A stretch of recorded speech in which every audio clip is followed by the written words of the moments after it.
quiet woman walks into a mansion ruled by fear. The servants obey without question. The mistress smiles like silk and controls everything. But this new arrival does not bow. As secrets surface, power shifts and fear tightens its grip. One calm voice threatens to unravel a house built on control. This is a story about quiet strength, hidden cruelty, and how standing still can be the most dangerous act of all. Welcome to Ashford Estate. The door slammed hard enough to rattle the windows. Mara Hale flinched, but only for half a second, then tightened her grip on the small suitcase in her hand as the iron gates of Ashford Estate groaned shut behind her. Somewhere deeper inside the mansion, a woman's heels struck marble with sharp, deliberate taps, and every servant in the entrance hall froze as if a switch had been flipped.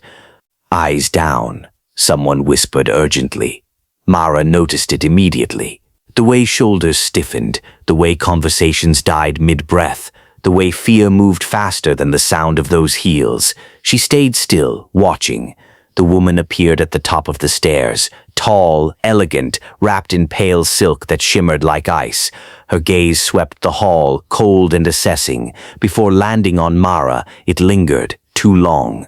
"You," the woman said calmly. "You're new." "Yes, ma'am," Mara replied.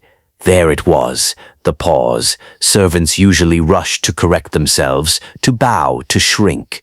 Mara didn't. She stood straight, voice even, eyes steady. The woman's lips curved slightly, not a smile, a calculation. "Eloan Frost," she said. "I run this house." Mara nodded.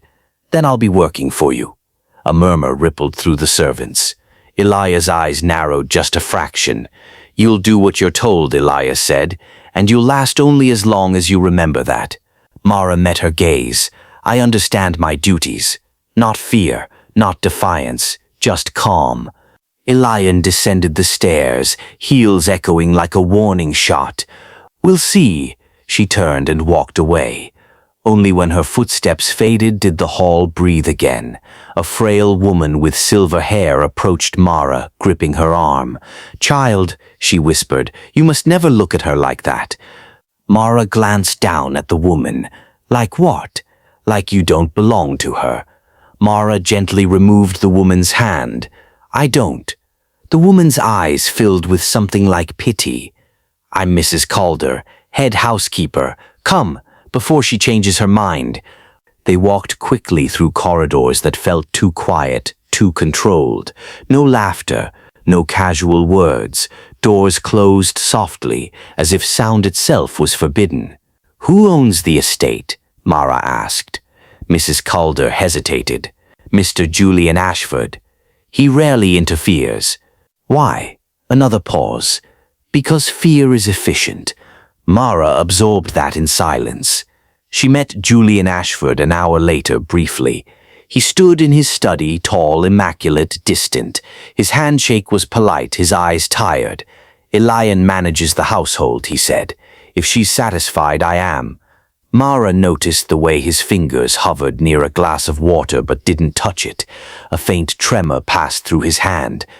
"Yes, sir," she said. When she left, Julian watched her go longer than necessary. That evening, Eliah summoned her. "I have a task for you," Eliah said, seated with perfect posture. "The North Gallery." Mrs. Calder gasped softly. "Mistress." Eliah raised a finger. "It's dusty, fragile, untouched. If you break anything, you're gone." Mara nodded. "When do I start?" Eliah's smile sharpened. "Now." The North Gallery smelled of neglect. Mara worked methodically, careful hands, steady breathing. She found locked cabinets, old ledgers hidden behind frames, and a torn photograph shoved between books, a younger Julian, arm around a woman who was not Elian. Mara returned the photo and finished the room spotless. Elias arrived, scanning for damage. There was none. Her jaw tightened. "Lucky," she said. "No," Mara replied. "Careful." That night, Mara passed a half-open door and heard Elias' voice, low, tense. "The accounts are clean," Elias snapped. "No, that name is dead. Transfer it by morning." Mara kept walking, heart steady, mind sharp. At dinner the next evening, crystal glasses lined the table. Elian brushed past a servant, knocking a tray. A glass shattered. Her finger snapped toward Mara. "You." The room held its breath. "I'm sorry," Mara said calmly. Elian leaned close, voice a whisper. "You will kneel eventually."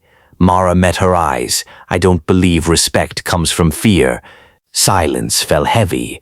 From the end of the table, Julian looked up, really looked at Mara for the first time, and something shifted.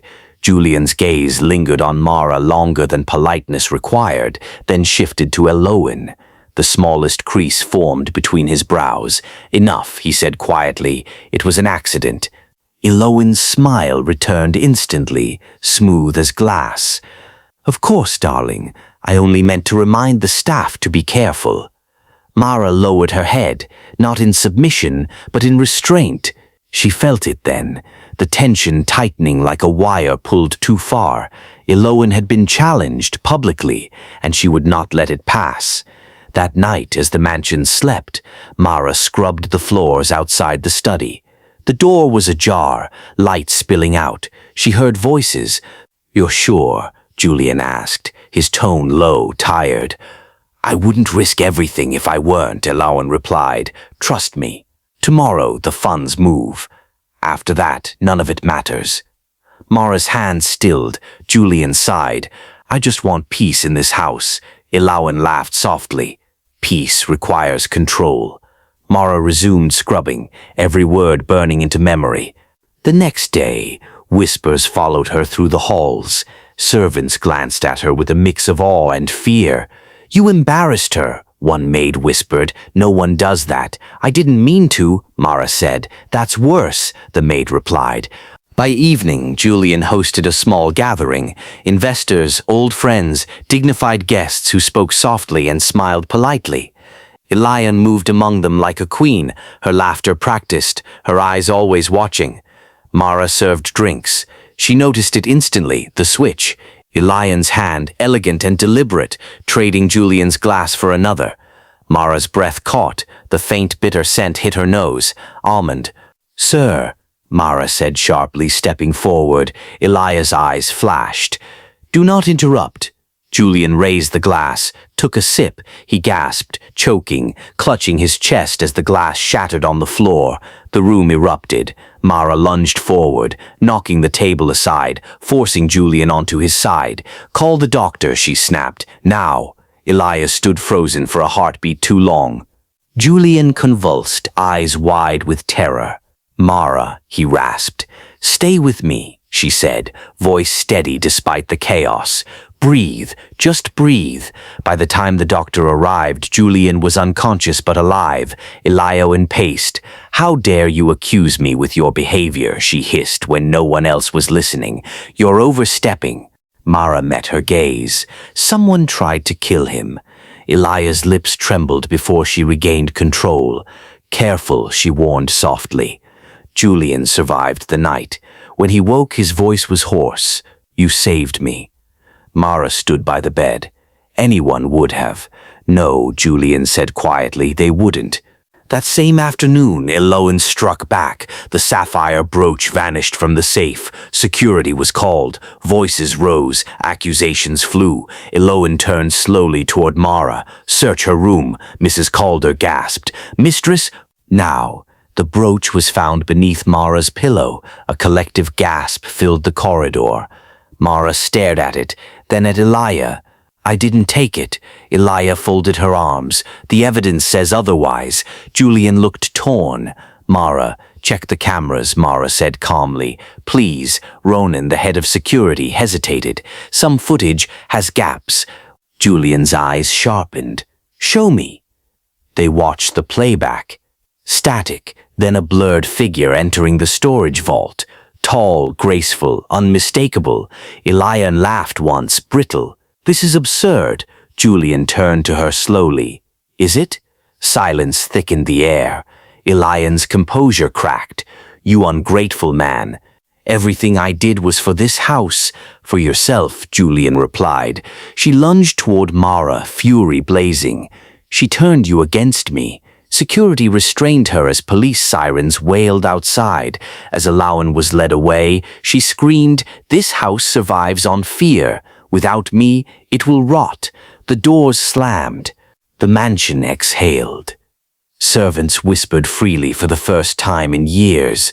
Mrs. Calder wept openly. Julian approached Mara. "I was blind," he said, "and you weren't afraid." Mara met his eyes. "Fear only works if we accept it." He nodded slowly, and for the first time Ashford Estate felt alive. The first true test of the new Ashford Estate came quietly. It arrived not with sirens or shouting, but with a raised voice in the kitchen one morning. A young footman dropped a tray, porcelain shattering across the floor. Instantly his face drained of color. He stepped back, hands shaking, eyes darting toward the doorway as if expecting Eloan Frost to materialize from memory alone. "I'm sorry," he stammered. "I'll clean it. Please don't." Mara stepped forward. "It's all right." The boy stared at her, confused. "But I broke it." "Yes," she said gently. "And no one died." A few servants let out soft, nervous laughs. The boy's shoulders sagged in relief, and for the first time he smiled. From the doorway, Julian watched. Something tightened in his chest, not pain this time, but regret. How many moments like this had been stolen by fear? Later that afternoon, Julian stopped Mara in the corridor. "They listened to you. They're listening to themselves," she replied. "They just needed permission." Word spread quickly, not as gossip, but as reassurance. Doors stayed open. Conversations lingered. Music returned to the East Wing. Quiet at first, then confident. But fear, once planted, doesn't disappear overnight. That evening, Julian hosted a small dinner. Nothing extravagant, no investors, just the staff and a few trusted friends. As the night wore on, an older guest studied Mara carefully. "You're the one who stood your ground," the woman said, against her. Mara nodded. "I stood still." The woman smiled knowingly. "That's harder." At the head of the table, Julian raised his glass. His hand was steady now. "I spent years believing silence meant peace," he said. "I was wrong. Silence was fear, and fear nearly destroyed this house." He turned toward Mara. "One person reminded us how to breathe." Applause filled the room, hesitant at first, then genuine. Mara felt heat rise to her cheeks. She wasn't used to being seen like this. Later that night, as the guests departed, Julian joined her by the grand windows overlooking the grounds. "You could leave," he said quietly. "After everything, no one would blame you." Mara considered the darkened lawns, the house glowing warmly behind her. "I thought about it," she admitted, "but running would mean fear still decides." Julian nodded slowly. "Then stay. Help me rebuild what I allowed to break." "I will," she said, "but understand this. I won't protect you from the truth. I wouldn't ask you to," he replied. Days turned into weeks. Ashford Estate transformed, not through luxury, but through honesty. Policies changed, staff rotated fairly, complaints were heard without punishment. Mrs. Calder retired with gratitude instead of exhaustion. Younger servants stepped into leadership roles, voices strong, and Mara, she walked the halls with quiet authority, still calm, still observant, still unafraid. One afternoon, Julian paused at the doorway of the North Gallery, the place fear once ruled. Sunlight streamed through clean windows, illuminating the space.